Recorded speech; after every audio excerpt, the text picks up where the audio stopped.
الحمد لله رب العالمين والعاقبة للمتقين والصلاة والسلام على شمس الهداية واليقين وعلى آله وأصحابه أجمعين. أما بعد، أعوذ بالله من الشيطان الرجيم. بسم الله الرحمن الرحيم. يا أيها الناس اتقوا ربكم الذي خلقكم من نفس واحدة وخلق منها زوجها وبث منهما رجالا كثيرا ونساء واتقوا الله الذي تساءلون به والأرحام إن الله كان عليكم رقيبا. معزز سامعین اکرام، بزرگ نوجوان بھائیوں اور بہنوں،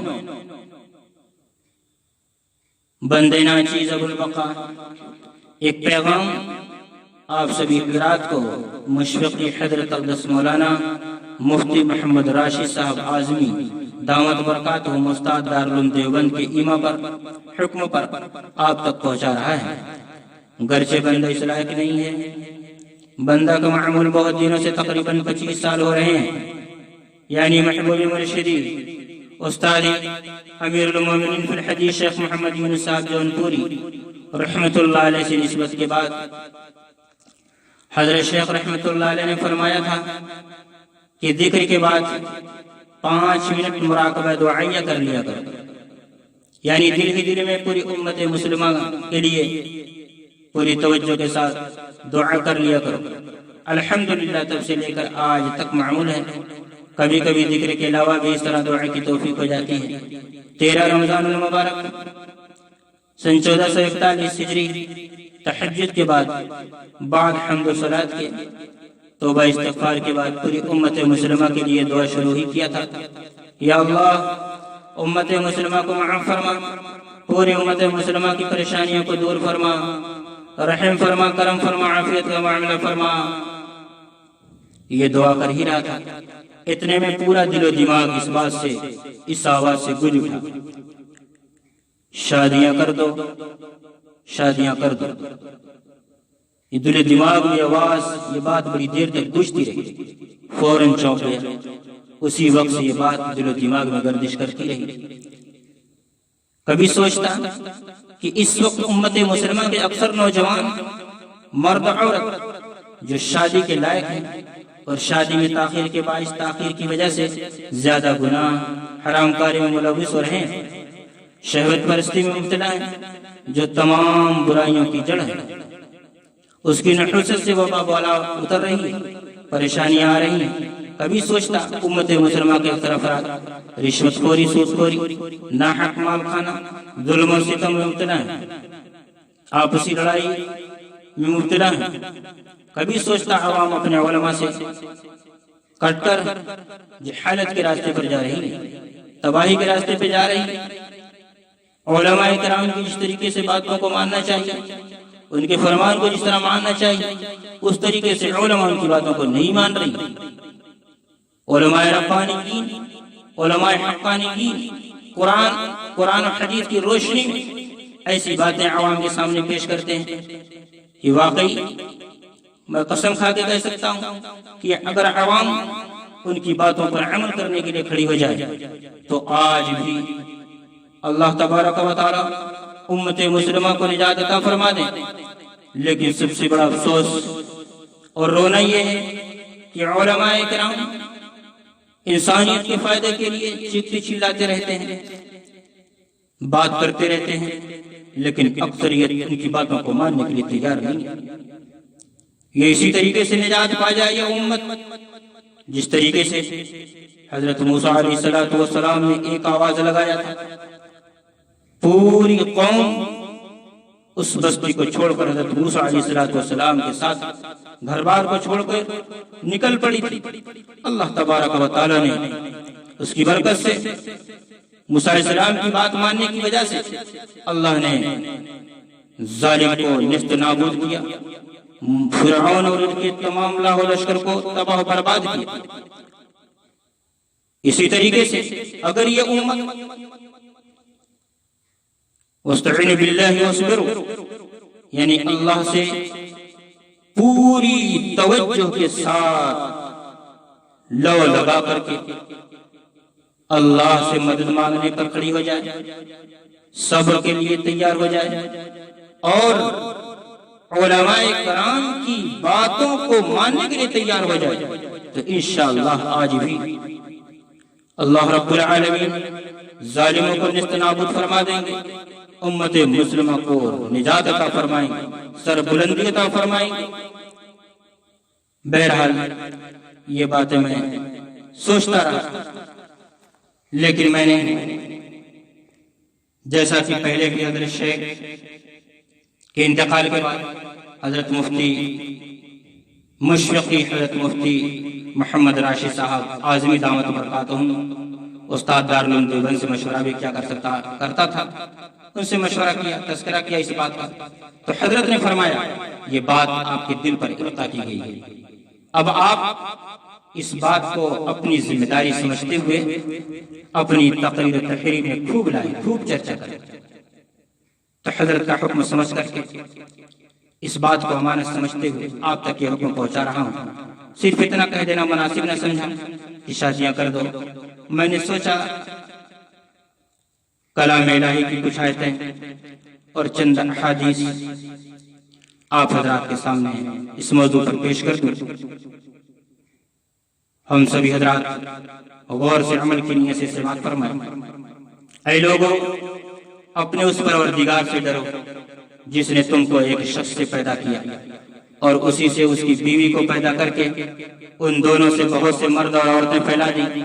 اس اللہ سے ڈرو جس کے نام پر مانگتے ہو اور رشتے ناطے توڑنے سے بھی بچو، بے شک اللہ تبارک و تعالی تم پر نگہبان ہے۔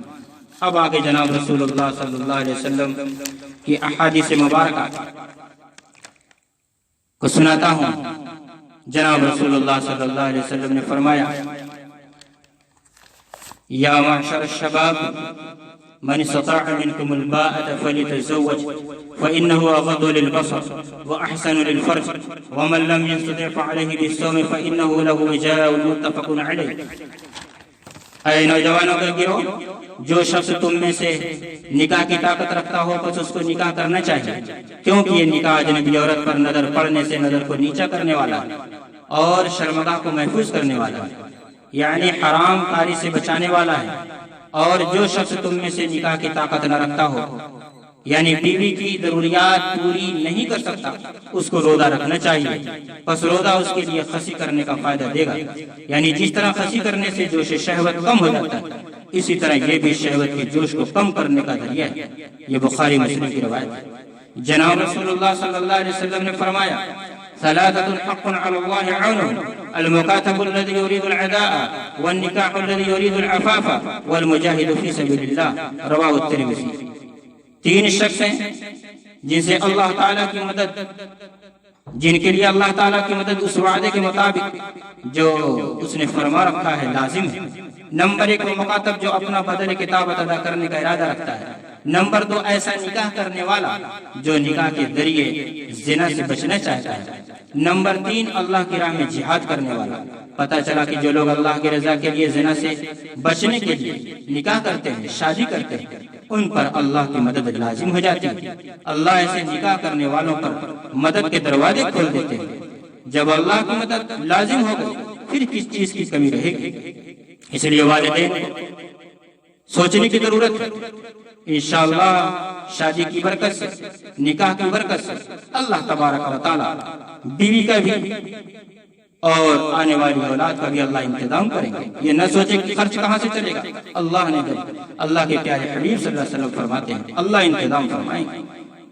جناب رسول اللہ صلی اللہ علیہ وسلم نے فرمایا تزوج الودود الولود فانی مقاتل بکم الامم۔ تم خاوندوں سے یعنی شوہروں سے محبت کرنے والے اور اولاد جننے والی عورتوں سے نکاح کرو، یعنی شادی کرو۔ بلا شبہ میں دوسری امت کے مقابلے میں تمہاری کثرت پر فخر کروں گا۔ اور یہ چیز، یہ دونوں صفت، یہ خوبیاں کیسے پتہ چلیں گے؟ تو ہم اس عورت کے خاندان میں دیکھیں۔ مثال کے طور پر اس کی والدہ، نانی، خالہ کو دیکھ کر پتہ چل جائے گا۔ جناب رسول اللہ صلی اللہ علیہ وسلم نے فرمایا لم تر للمتحابین مثل النکاح۔ اے مخاطب، تم نے نکاح کے سوا کوئی ایسی چیز نہ دیکھی ہوگی جو دو شخصوں کے درمیان اتنے درجے کی محبت پیدا کر دے۔ پتہ چلا ایک عورت مرد کے اندر جو محبت سب سے زیادہ تم کو دیکھنے میں ملے گی وہ نکاح کے ذریعے ملے گی۔ پتہ یہ چلا نکاح کر کے دو مرد عورت میں آدمی محبت پیدا کر دے تو تمام ناجائز محبتوں سے جائز بھی محبت ہوگی اور وہ کامیاب اور پائیدار بھی محبت ہوگی۔ جناب رسول اللہ صلی اللہ علیہ وسلم نے فرمایا من اراد ان یلقی اللہ طاہرا مطہرا فلیتزوج الحرائر، جو آدمی اللہ تعالیٰ سے نجاست زنا سے پاکیزگی کی حالت میں ملنا چاہتا ہے اس کو چاہیے کہ وہ شریف عورتوں سے نکاح کرے۔ جناب رسول اللہ صلی اللہ علیہ وسلم نے فرمایا جو نوجوان شروع جوانی میں شادی کر لیتا ہے تو شیطان اس پر واویلا کرتا ہے کہ ہائے اس پر افسوس، اس نے مجھ سے اپنا دین محفوظ کر لیا۔ پتہ یہ چلا شروع نوجوانی میں شادی کر دینے سے، نکاح کر دینے سے اللہ تبارک و تعالیٰ اس کی برکت سے شیطان کی بہت سے مکر و فریب اور چالوں سے اللہ محفوظ فرما دیتے ہیں۔ بہت سی برائیوں سے جوان بچ جاتے ہیں، چاہے وہ مرد ہو چاہے عورت۔ جناب رسول اللہ صلی اللہ علیہ وسلم نے فرمایا اذا تزوج العبد فقد استكمل نصف الدين فليتق الله في نصف الباقي، جب بندے نے نکاح کر لیا تو اس نے آدھا دین مکمل کر لیا، تو بندے کو چاہیے بقیہ نصف دین کے بارے میں، بقیہ نصف کے بارے میں وہ اللہ تعالیٰ سے ڈرے۔ پتہ یہ چلا کہ نکاح سے آدھا دین محفوظ ہو جاتا ہے۔ کتنی بڑی بشارت ہے۔ جناب رسول اللہ صلی اللہ علیہ وسلم نے فرمایا ان اعظم النکاح برکۃ ایسرہ مؤونۃ، سب سے برکت والا نکاح وہ ہے جس کی مشقت کم ہو۔ پتہ یہ چلا جو کم خرچ میں نکاح ہوتا ہے اللہ تبارک و تعالیٰ کی طرف سے برکتوں کا نزول اس میں ہوتا ہے، خیر و برکت کا معاملہ ہوتا ہے، عافیت کا معاملہ ہوتا ہے۔ جو لوگ فضول خرچی کرتے ہیں نکاحوں میں اکثر وہ نکاح میں بے برکتی ہوتی ہے، بعد میں کبھی کبھی ایسا بھی ہوتا ہے۔ اس لیے کہ ہم نے دیکھا ہے 50 لاکھ خرچ کرنے والا کبھی کبھی زنا تک کی نوبت وہ طلاق تک کی نوبت آ جاتی ہے۔ اس لیے فضول خرچی سے چاہے وہ بہت بڑے پیسے والا ہو وہ بھی پرہیز کرے، یا غریب ہو، بعض مرتبہ غریب بھی زیادہ کے چکر میں پڑتا ہے، مانگ کر کے قرض لے کر کے بہت زیادہ بڑھانے چڑھانے کی کوشش کرتا ہے، وہ لوگ بھی پرہیز کریں۔ جناب رسول اللہ صلی اللہ علیہ وسلم نے اپنی صاحبزادیوں کو اتنا ہی دیا جو ان کے گھر میں آپ صلی اللہ علیہ وسلم کے گھر میں موجود تھا، بہت مختصر۔ حضرت فاطمہ رضی اللہ تعالیٰ عنہ کی اور ان کی اور صاحبزادیوں کی شادی آپ جا کر مطالعہ کریں، میرے پاس اتنا ٹائم نہیں ہے، لمبا ہو جائے گا، بات لمبی ہو جائے گی، ورنہ بڑی تفصیل سے آپ کے سامنے بیان کرتا۔ آپ صلی اللہ علیہ وسلم نے حضرت علی رضی اللہ تعالیٰ عنہ کے ساتھ حضرت اپنی پیاری لخت جگر بیٹی کی شادی کیا، حضرت فاطمہ رضی اللہ تعالیٰ عنہ کی، بہت برائے نام، اس لیے کہ آپ صلی اللہ علیہ وسلم ہی کو انتظام کرنا تھا۔ حضرت علی رضی اللہ تعالیٰ عنہ کو پالنے پوسنے والا کوئی نہیں تھا، آپ صلی اللہ علیہ وسلم نے ہی دیکھا بھالا تھا، اس لیے آپ صلی اللہ علیہ وسلم نے اتنا ہی دیا ہے۔ آپ اگر دیکھیں گے تو ورنہ آپ صلی اللہ علیہ وسلم اگر چاہتے تو نہ جانے کیا کیا دیتے تھے، سونے چاندی کی پلنگ دے دیتے، لیکن کتنا مختصر دیا۔ اس لیے ہم خاص طور سے مالداروں سے کہیں گے آپ فضول خرچی سے بچیں تاکہ غریبوں کے دل نہ دکھیں، غریبوں کی آہیں نہ لگیں۔